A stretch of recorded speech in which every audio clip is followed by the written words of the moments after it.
En Peregrinos Espirituales, crecemos en la fe a través de las enseñanzas de los santos.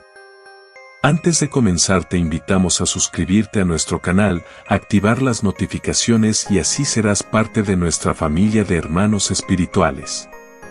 Comencemos. Podremos oír sin temblar, de boca del mismo Dios, una sentencia proferida contra un obispo que parecía cumplir perfectamente todos los deberes de un digno ministro de la Iglesia. Su vida era arreglada, no malgastaba sus bienes. Lejos de tolerar los vicios, se oponía a ellos con tesón, en nada daba mal ejemplo y su vida parecía digna de ser imitada. Sin embargo, a pesar de todo esto, vemos que el Señor le advierte, por ministerio de San Juan, que, si continúa viviendo de aquella manera, le rechazará, esto es, le castigará y reprobará. Tanto más espantoso es este ejemplo, cuanto son muchísimos los que siguen tal camino, viven del mismo modo y tienen su salvación muy insegura. Qué grande es el número de los que a los ojos del mundo, no son tenidos por pecadores reprobados, ni pertenecen tampoco a los escogidos. ¿Por cuál de esos caminos andamos? ¿Seguimos el camino recto? Lo que más debe espantarnos, es que no lo sabemos. Horrible incertidumbre. Probemos, sin embargo, a investigar si sois tan desgraciados de pertenecer al número de los tibios.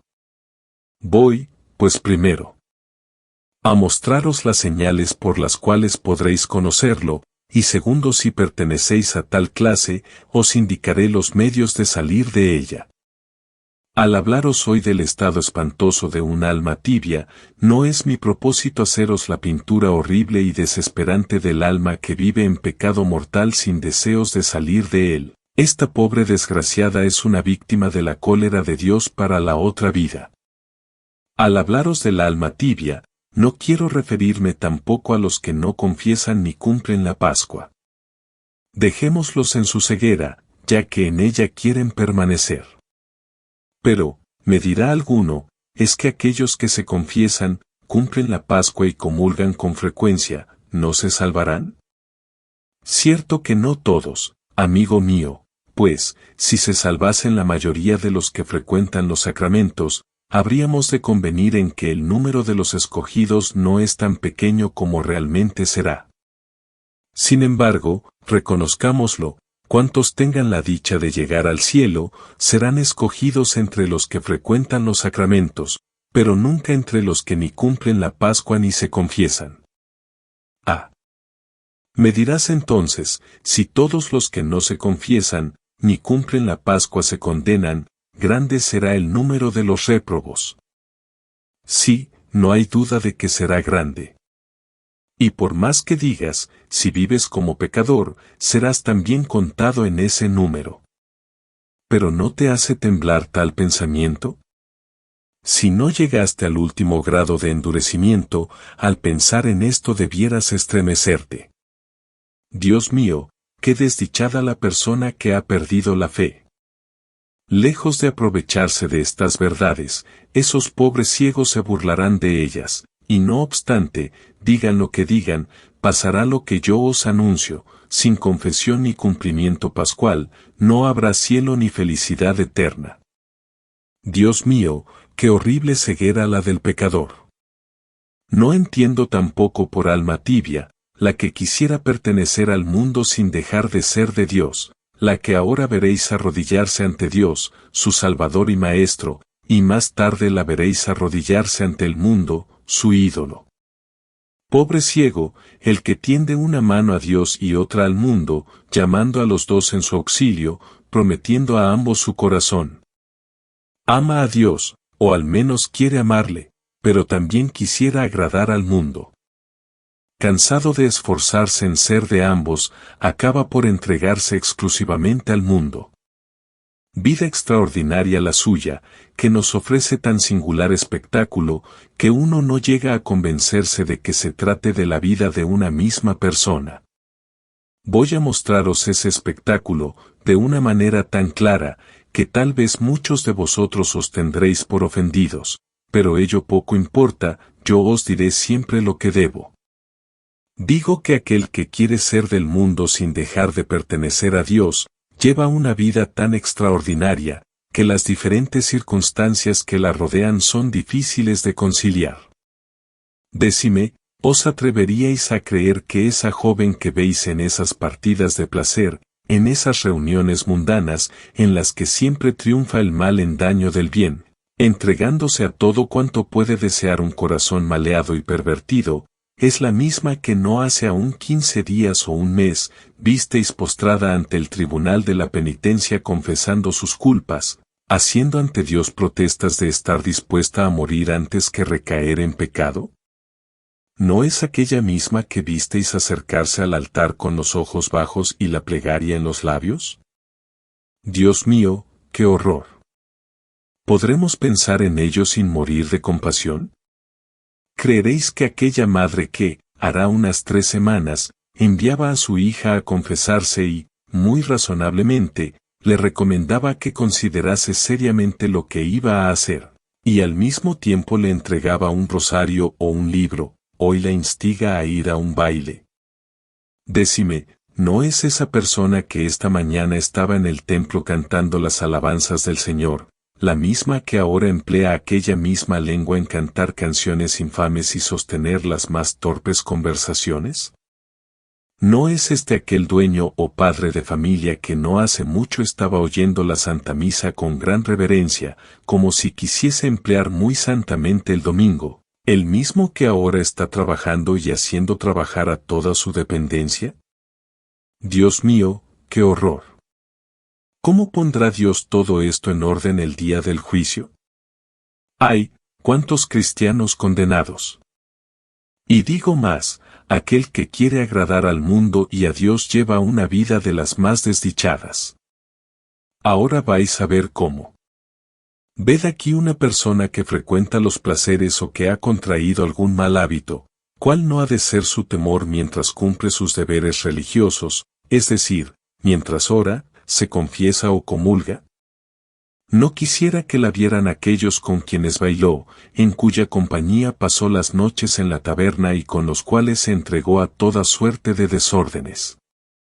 Ha llegado hasta a engañar a su confesor, ocultándole lo peor de sus culpas, y de esta manera ha obtenido permiso para comulgar, o mejor, para cometer un horrendo sacrilegio. Su gusto sería comulgar antes o después de la Santa Misa, o sea cuando en la iglesia no hay nadie. Aunque también le complace ser vista de las personas buenas que ignoran su mala vida y a las cuales espera hacer concebir buena opinión de sí misma. Con las personas piadosas habla de religión, pero con la gente irreligiosa solo se ocupa de placeres mundanos. Se avergonzaría de cumplir sus prácticas religiosas delante de los compañeros o compañeras de sus desórdenes.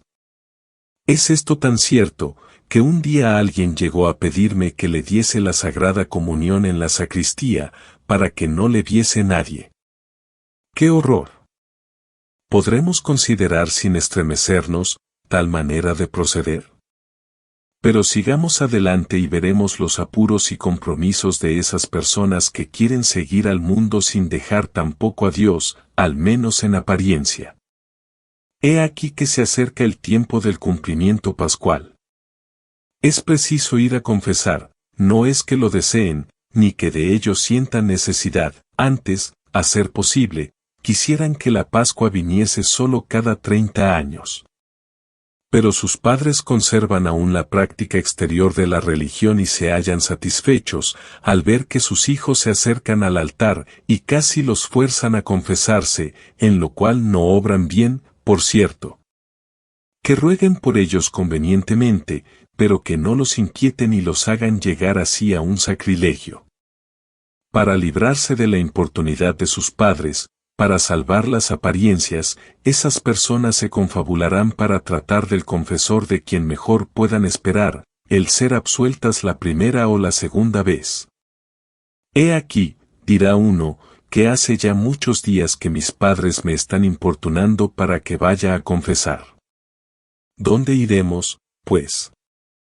No podemos ir a nuestro párroco, porque es muy escrupuloso y no nos dejaría cumplir la Pascua.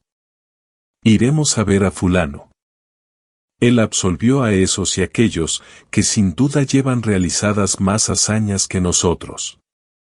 Otro dirá, te aseguro que, si no fuese por mis padres, no cumpliría el precepto pascual, pues el catecismo nos dice que para hacer una buena confesión, es preciso dejar el pecado y las ocasiones de pecar, y nosotros no hacemos ni lo uno ni lo otro. Te hablo sinceramente, me hallo muy apurada cada vez que llega la Pascua. Estoy deseando estar colocada para dejar definitivamente esta vida de doblez. Entonces haré una confesión de toda mi vida, para reparar las que ahora estoy haciendo, de lo contrario, no moriría contenta. A mi parecer, le contestará su interlocutora, deberías volver al mismo con quien te confesaste hasta el presente, pues te conocerá mejor. Ah, eso sí que no, iré al otro que no me quiso absolver, porque no quería llevarme a la condenación. Ah, tonta, ¿qué importa eso? Todos tienen el mismo poder. Eso es lo que se dice cuando uno está bien y se mira la muerte de lejos, pero en cuanto una se pone enferma, ve las cosas de muy distinta manera. Fui un día a visitar a fulana, que estaba muy enferma, me dijo que jamás volvería a confesarse con aquellos sacerdotes tan fáciles de absolver, pues queriendo salvar os arrojan al infierno. Mirad de qué manera se portan esos pobres ciegos. Padre mío, dicen al sacerdote, vengo a confesarme con usted porque nuestro párroco es demasiado escrupuloso. Quiere hacernos prometer cosas que no podemos cumplir, quisiera el que fuésemos santos, y esto no es posible en este mundo. Quisiera que nunca pusiésemos el pie en una sala de baile, que nunca frecuentásemos las tabernas y casas de juego. Si alguien ha contraído algún mal hábito, no concede la absolución hasta que se haya enmendado en absoluto. Si debiésemos seguir sus órdenes, jamás podríamos cumplir la Pascua. Mis padres, que son muy religiosos, siempre me están importunando porque no cumplo la Pascua. Haré cuanto pueda, pero es imposible asegurar que jamás volveré a las diversiones citadas, pues uno no sabe en qué ocasiones se ha de encontrar. Ah. Le dirá el confesor, engañado por ese lenguaje, bien, veo que tu párroco es un poco escrupuloso. Reza el acto de contrición, yo te absolveré, pero procura ser bueno.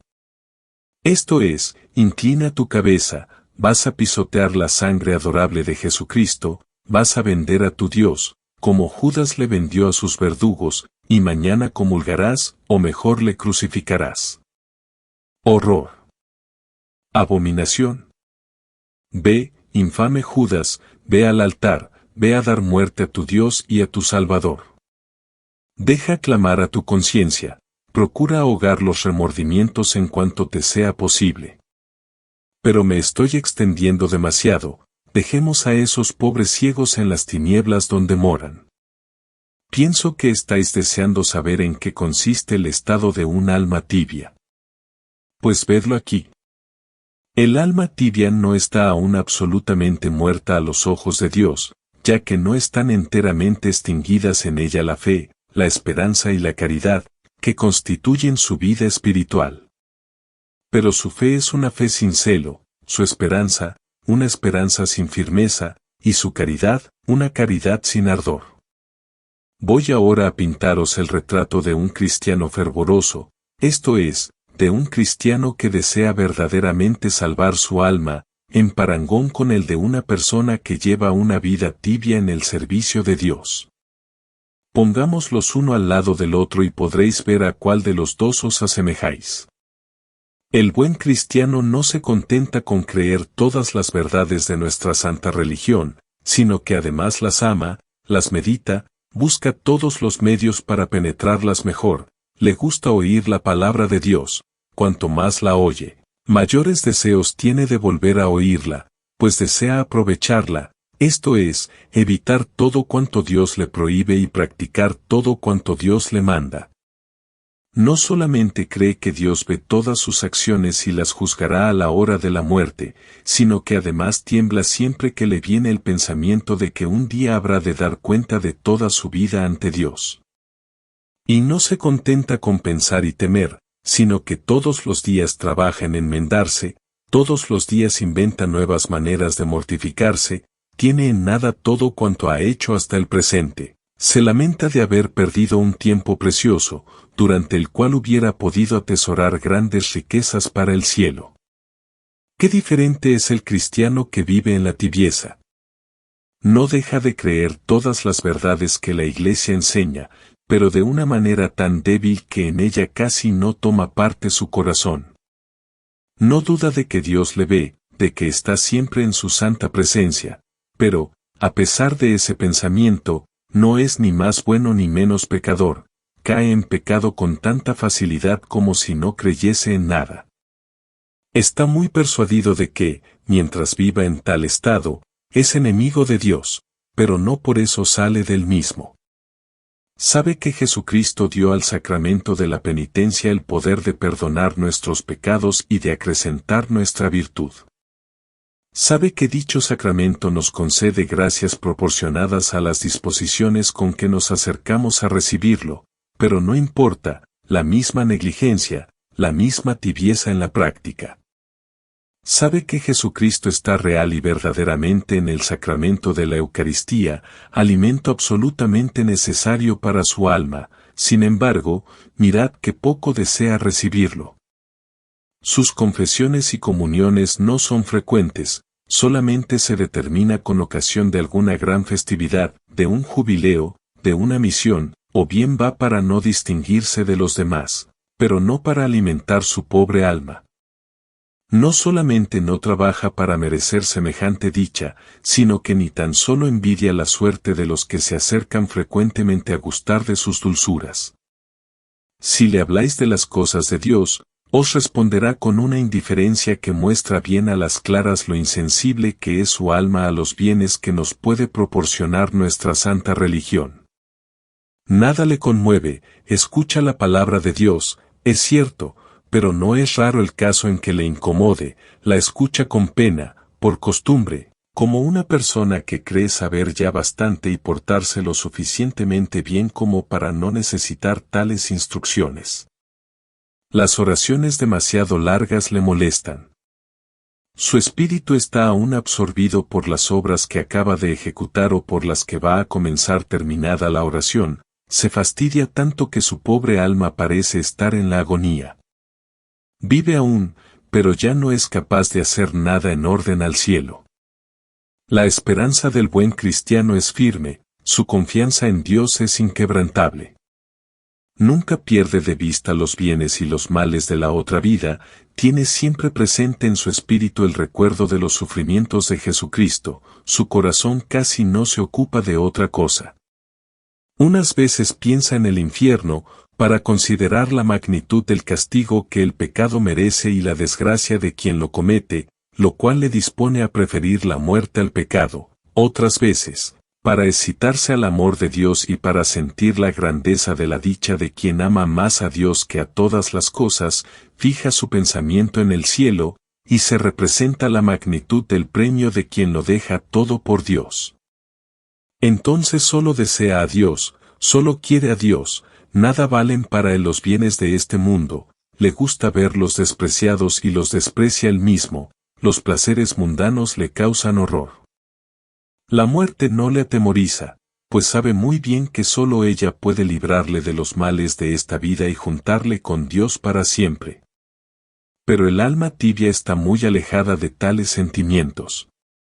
Los bienes y los males de la otra vida casi no le interesan, piensa en el cielo, es cierto, pero sin desear verdaderamente alcanzarlo.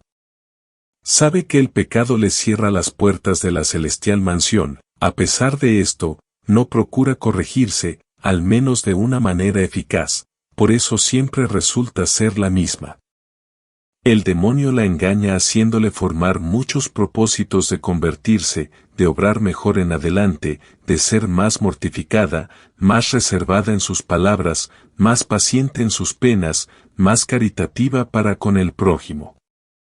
Pero nada de esto cambia sensiblemente su vida. Hace ya 20 años que se halla animada de buenos deseos, sin haber mejorado en nada sus costumbres.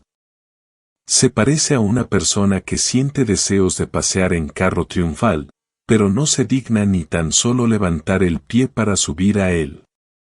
No quisiera renunciar a los bienes eternos por los bienes terrenales, pero no desea ni abandonar la tierra, ni llegar al cielo, y si pudiese pasar esta vida sin penas ni tristezas, nunca pediría salir de este mundo.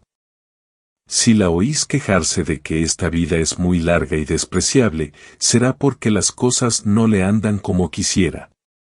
Si el Señor, para forzarla en alguna manera a desligarse de esta vida, le envía penas y miserias, ya la tenemos inquieta, triste, abandonándose al llanto, a las quejas y muchas veces a una especie de desesperación. Parece como si no quisiese reconocer que es Dios quien le envía esas pruebas para su bien, para hacerle perder la afición a esta vida y atraerla a Él. ¿Qué hizo ella para merecerlas? Piensa para sí, otros mucho más culpables no se ven tan castigados. En la prosperidad, no diremos que el alma tibia llegue a olvidarse de Dios, pero tampoco se olvida de sí misma. Sabe referir muy bien todos cuantos medios empleó para salir con éxito. Piensa que muchos otros no habrían logrado lo que ella logró, y se complace en repetirlo, y le gusta oírlo repetir. Cuántas veces lo oye, experimenta una nueva sensación de alegría. Con aquellos que la lisonjean, toma un aire jovial, más con los que no le tuvieron el respeto que cree merecer, con los que no se mostraron agradecidos a sus favores, muestra siempre un gesto de frialdad e indiferencia, cual si continuamente les estuviese echando en cara su ingratitud. El buen cristiano, en cambio, lejos de creerse digno de algo y capaz de la menor obra buena, solo tiene ante sus ojos la humana miseria. Desconfía de quienes le adulan, como si fuesen lazos que el demonio le tiende. Sus mejores amigos son aquellos que le dan a conocer sus defectos, pues sabe que, para enmendarse, es preciso conocerlos. En cuanto le es posible huye las ocasiones de pecar, teniendo siempre presente que la más leve cosa es capaz de hacerle caer, no se fía nunca de sus solos propósitos, en sus fuerzas, ni tan solo de su virtud. Conoce, por propia experiencia, que no es capaz de otra cosa que de pecar, pone toda su esperanza y toda su confianza solo en Dios. Sabe que el demonio no teme tanto a nadie como al alma aficionada a la oración, y esto le mueve a hacer de su vida una oración continuada, mediante una íntima conversación con su Dios. Pensar en Dios le es cosa tan familiar como la respiración, con gran frecuencia levanta su corazón a lo alto, se complace en pensar en Dios como en su Padre, su amigo, su Señor que le ama tiernamente y desea con anhelo hacerle feliz en este mundo y aún más en el otro. En una palabra, hace consistir su felicidad en las penas y aflicciones, en la oración, el ayuno y la práctica de la presencia de Dios. El alma tibia no pierde enteramente su confianza en Dios, pero no desconfía lo bastante de sí misma. Aunque se pone a menudo en ocasiones de pecar, piensa siempre que no va a caer. Si sobreviene la caída, la atribuye al prójimo y afirma que otra vez tendrá mayor firmeza. Aquel que ama verdaderamente a Dios y pone el mayor interés en la salvación de su alma, toma todas las precauciones posibles para evitar la ocasión de pecar. No se contenta con evitar las faltas graves, sino que pone gran diligencia en combatir las más leves culpas que descubre en su conducta. Considera siempre como un gran mal todo cuanto puede desagradar a Dios en lo más mínimo, mejor dicho, aborrece todo cuanto desagrada a Dios. Se imagina como si estuviese al pie de una escalera, a cuya cima debe subir, ve que, para lograrlo, no hay tiempo que perder, por esto cada día adelanta de virtud en virtud, hasta el momento de entrar en la eternidad. Aquí tenéis lo que hace el alma que trabaja por Dios y desea verle. Como el relámpago, no encuentra límites ni retrasos, hasta que llegue a sepultarse en el seno de su Creador. ¿Por qué nuestro espíritu se traslada con tanta facilidad de una parte a otra del mundo? Para darnos a entender con cuánta rapidez debemos dirigirnos a Dios con nuestros pensamientos y deseos. Pero no es este el amor de Dios del alma tibia. No hallamos en ella esos deseos ardientes ni esas llamas abrasadoras que nos hacen vencer todos cuantos obstáculos se oponen a la salvación. Para pintaros exactamente el estado del alma que vive en la tibieza, os diré que se parece a una tortuga o a un caracol. No anda, sino que se arrastra por la tierra y apenas se la ve cambiar de sitio. El amor divino que siente en su corazón es semejante a una pequeña chispa de fuego, oculta en un montón de cenizas. Ese amor se halla rodeado de tantos pensamientos y deseos terrenales que, si no llegan a ahogarlo, impiden su incremento y poco a poco lo van extinguiendo. Cuando el alma tibia llega a este punto, permanece ya del todo indiferente ante tal pérdida. Su amor carece de ternura, de actividad, de energía, apenas capaz de mantenerla en la observancia de lo que es esencialmente necesario para salvarse, pero ella tiene por nada o muy poca cosa todo lo demás. Ay, el alma vive en su tibieza como una persona en el estado de somnolencia. Quisiera obrar, pero su voluntad está tan debilitada que no tiene ánimo ni fuerza para cumplir sus deseos. Cierto que el cristiano que vive en la tibieza, cumple aún con bastante regularidad sus deberes, a lo menos en apariencia. Todas las mañanas rezará arrodillado sus oraciones, recibirá los sacramentos por la Pascua e incluso, muchas otras veces durante el año, pero todo ello con tanta displicencia, tanta dejadez y tanta indiferencia, con tal falta de preparación, con tan poca eficacia en el mejoramiento de su vida, que claramente se ve que cumple sus deberes solo por hábito y por rutina, porque es tal fiesta y en ese día tiene la costumbre de practicar tal devoción. Sus confesiones y comuniones no serán sacrílegas, si queréis, pero son confesiones y comuniones sin fruto que, en vez de perfeccionarle a los ojos de Dios, le hacen aún más culpable. En cuanto a sus oraciones, solo Dios sabe de qué manera son hechas. Ay, sin preparación.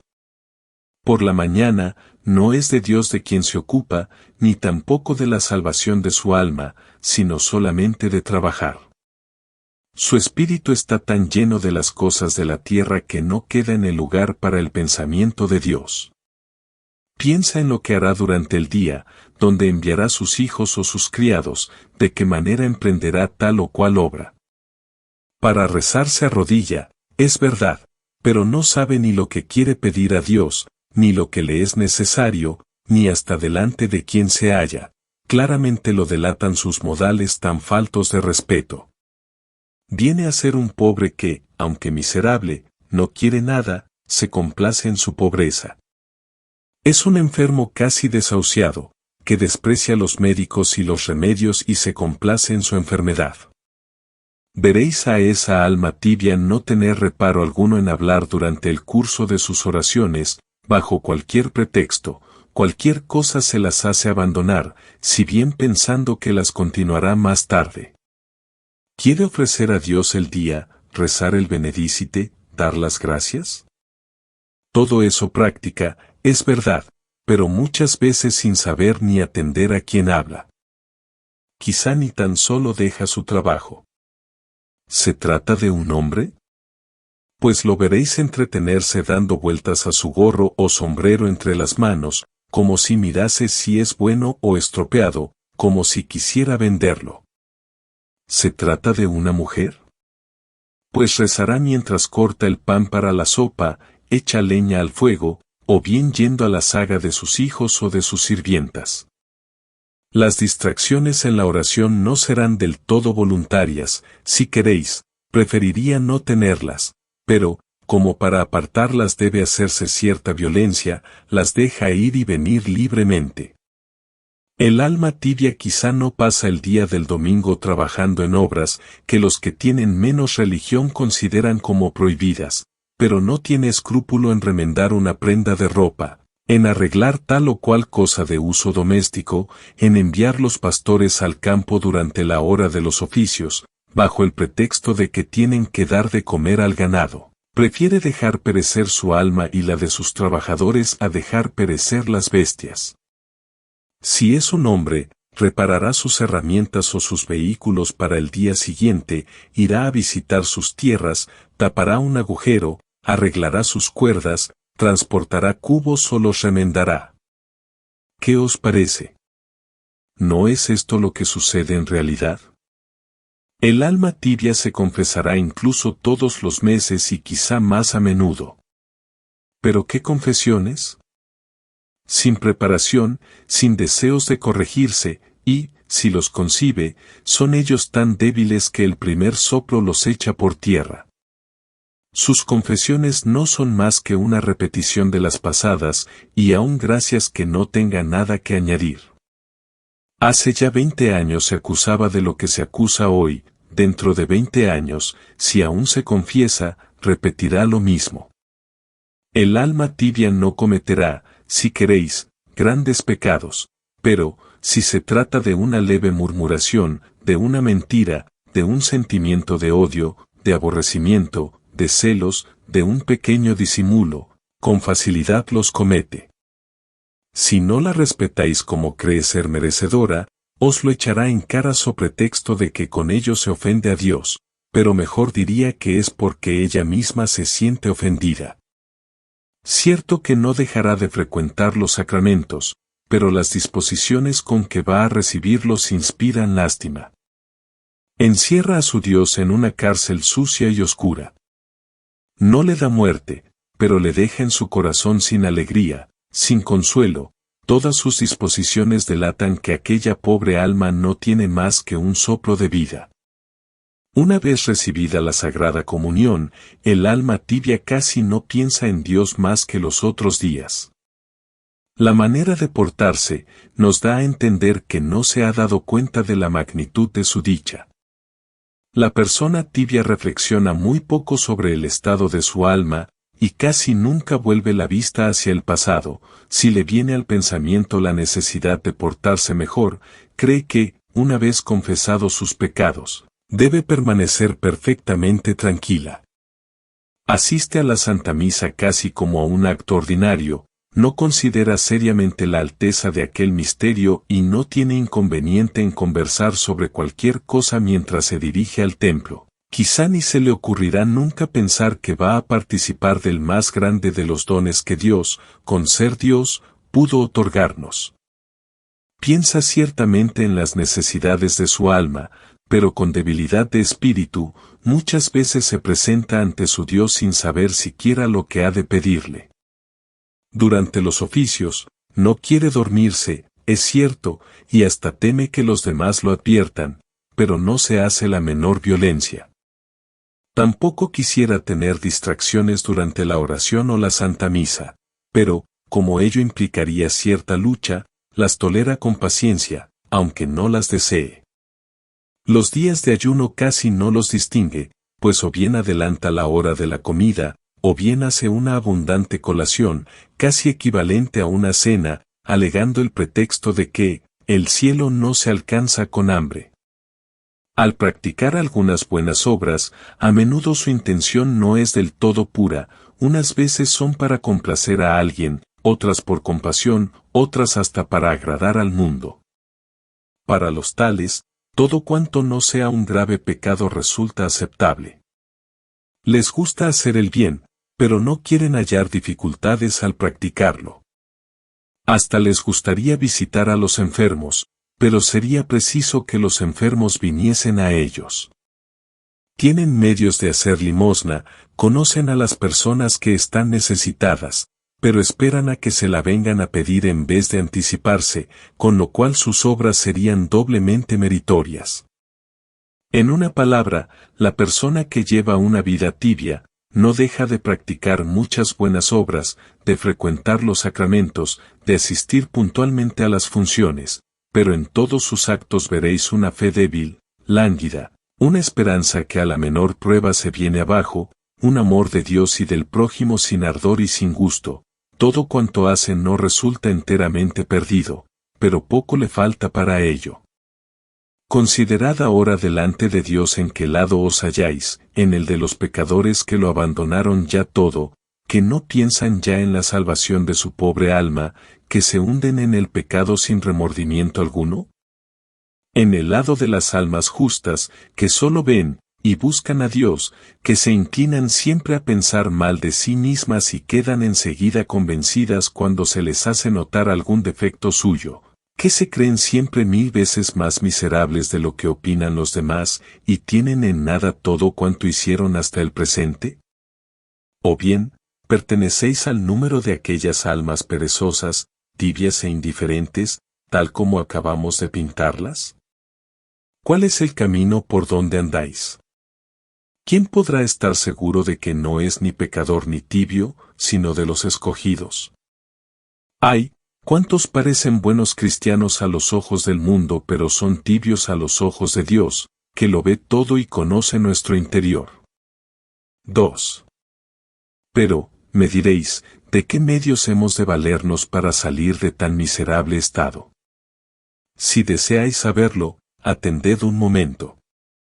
Y, ante todo, debo advertiros que el que vive en la tibieza, en cierto sentido, está más en peligro que aquel que vive en pecado mortal, y que las consecuencias de tal estado son incluso más funestas.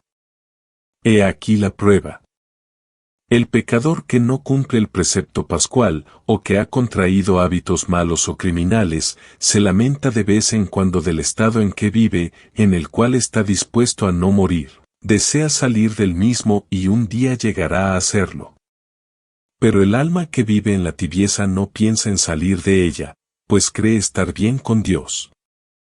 ¿Qué habremos de concluir de esto? Vedlo aquí. Esa alma tibia viene a ser un objeto insípido, insustancial, desagradable a los ojos de Dios, quien acaba por vomitarlo de su boca, o sea, acaba por maldecirlo y reprobarlo. Oh, Dios mío, ¿a cuántas almas pierde ese estado? Si queréis hacer que un alma tibia salga de su estado, os contestará que no pretende ser santa, que, con tal de entrar en el cielo, ya tiene bastante. No pretendes ser santo y no consideras que sólo los santos llegan al cielo. O ser santo, o réprobo, no hay término medio. ¿Queréis salir de la tibieza?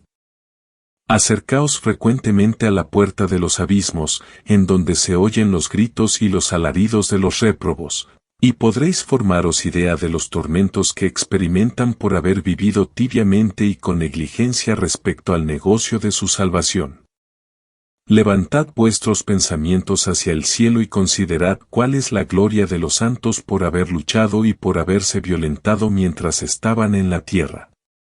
Mirad lo que hicieron para merecer el cielo. Mirad qué respeto sentían por la presencia de Dios y qué devoción en sus oraciones, que no cesaron en toda su vida. Mirad su valentía en combatir las tentaciones del demonio. Ved con qué gusto perdonaban y hasta favorecían a los que los perseguían, difamaban o les deseaban mal. Mirad su humildad, el desprecio de sí mismos, el gusto con que se veían despreciados, y el temor con que miraban las alabanzas y la estimación del mundo. Mirad con qué atención evitaban los más leves pecados, y qué copiosas lágrimas derramaban por sus culpas pasadas. Mirad qué pureza de intención en todas sus buenas obras, no tenían otra mira que Dios, solo deseaban agradar a Dios. ¿Qué más os diré? Mirad aquella muchedumbre de mártires que no pueden hartarse de sufrimientos, que suben a los cadalsos con mayor alegría que los reyes al trono. Terminemos. No hay estado más temible que el de aquella persona que vive en la tibieza, pues antes se convertirá un gran pecador que un tibio. Si nos hallamos en tal estado, pidamos a Dios de todo corazón la gracia para salir de él, para emprender el camino que todos los santos siguieron, y de esta manera, poder llegar a la felicidad de que ellos disfrutan.